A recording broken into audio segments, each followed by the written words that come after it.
And now it's time to dedicate a section of tape to the Showbiz technicians and technical assistants on the subject of colander installation. We'll be using Billy Bob as an example installation, but keep in mind all colanders are installed by the same procedures. How's it look? Any questions? No, seriously. Let's look at the tools involved with installing a colander. The first tool you'll need is a tape measure for locating the hole in the skull.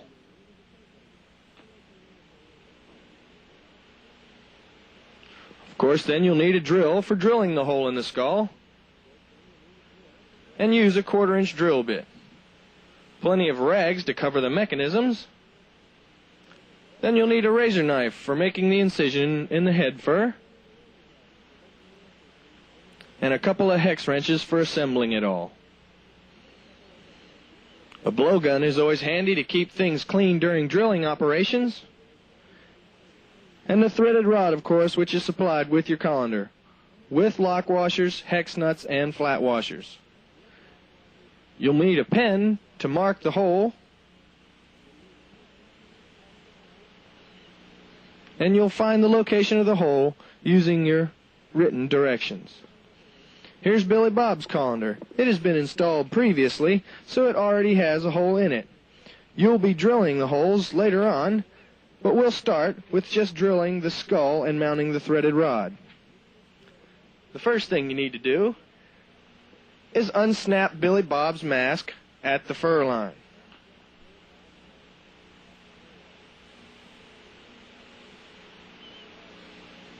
Then you'll also need to unsnap the snaps that are holding the mask to the skull. Once this is completed, pull the mask forward out of the way to gain access under the skull. You'll want to cover all the air cylinders with rags to prevent any fiberglass particles from getting on the piston shafts.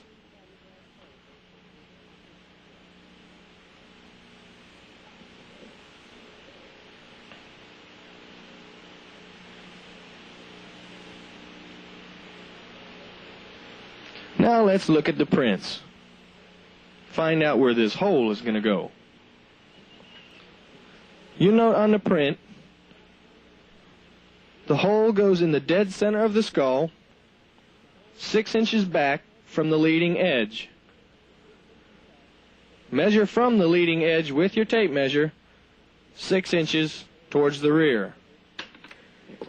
These dimensions will change from character to character, so be sure to check your print. Next, you'll need to measure from side to side to ensure that the hole is dead in the center of the skull. Make another mark. Now you're ready to drill the skull. Be careful not to drill too deep, as we don't want to damage any internal mechanisms.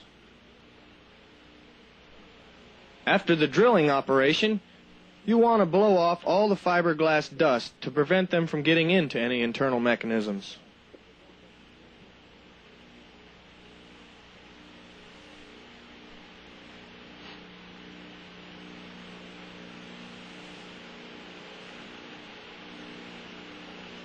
Now you're ready to cut the fur. Pull the fur back into place as it would be if it was completely snapped up.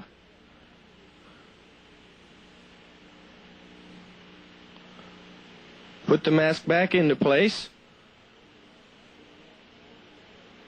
Now pull the mask out of the way and feel through the hole where the incision should be made. Mark the location of the hole, and it's a good idea just to double check it.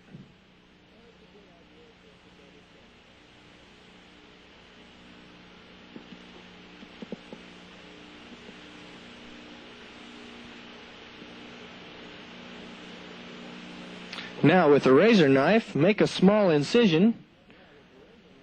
Be careful not to make any large incisions or not to tear any material. Just a hole big enough to get the threaded rod through. Now it's time to install the threaded rod.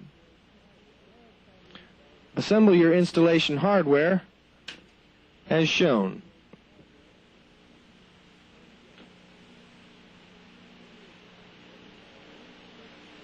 Then you insert the threaded rod through the skull and install a flat washer and a hex nut on the underside.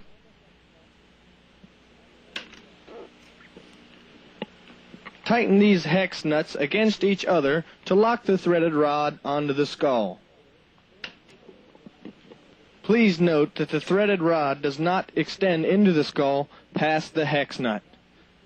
The threaded rod should be flush. Now you're all done with Billy Bob and you can button him back up.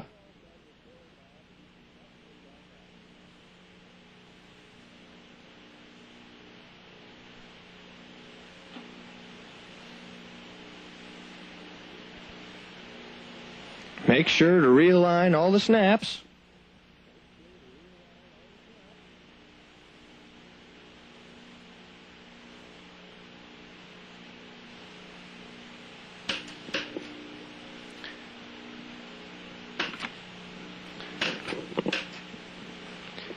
And now, if your colander was pre-drilled, as ours was, it would be time to install it on the character.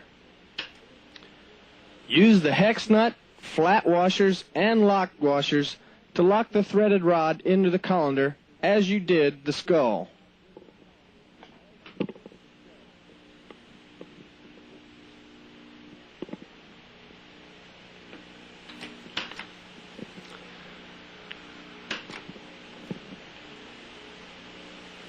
To determine exactly where your colander should be drilled, view the next segments of tape and see how ours look installed as we have them installed. Notice the dimension from the center of the eyes to the rim of the colander. These dimensions will be noted on your prints and on this tape. They are different from character to character, so be sure to look at your prints.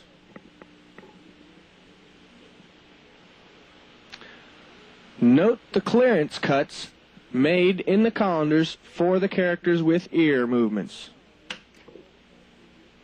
You'll want the character's colander to sit at its specified height above its eyes, yet not interfere with any character movements.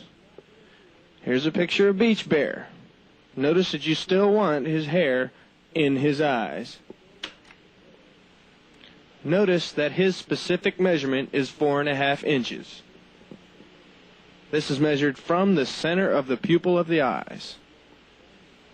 Let's take a look at the rest of the characters and see how they stand.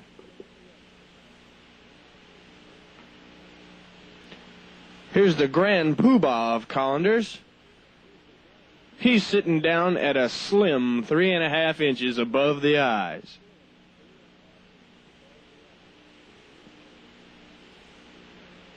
Moving over to the left, here's Duke. Notice he also has the ear clearance cuts.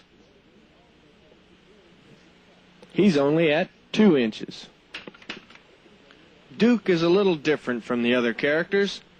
His colander is held on by the same screws that hold his hat on. You'll have to make 2 clearance holes in Duke's colander. Please note that his ears don't rub. And almost last but not least, Little Earl.